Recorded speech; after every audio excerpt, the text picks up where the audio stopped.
Hey everybody, David Dehar with Aquarius Home Services. Wanted to take some time to make a video here for you today to talk about some of the biggest issues that we see arising from neglected air conditioning maintenance.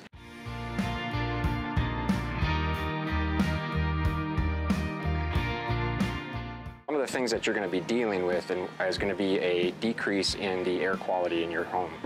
Decrease in air quality is going to come from a couple different places, not only the air filter inside your system, but also having your unit out here cleaned and free of any air. Because the harder the system has to work, the more it's going to get increased energy consumption. The unit's going to have to work harder, run longer than it normally should, thus driving up your energy levels. And we know with today's energy prices, that's not something that any of us really want to deal with. You're also going to lead to potential failures of equipment or parts of the equipment that you're going to have to maintain or have those replaced earlier than you normally would, or even replacing the entire system earlier than you should.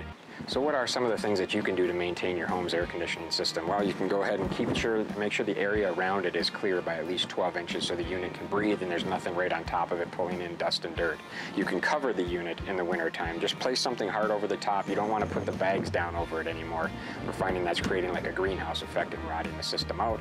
You can also rinse off the coils on the outdoor unit. Not with a pressure wash. You don't want to bend the fins over, but just go ahead and rinse it from the top down and kind of let all the dust and debris rinse away. And then as usual, you can always go ahead and make sure you're replacing your filter and keeping those clean on a regular basis. If you have any questions, Aquarius Home Services is here to help.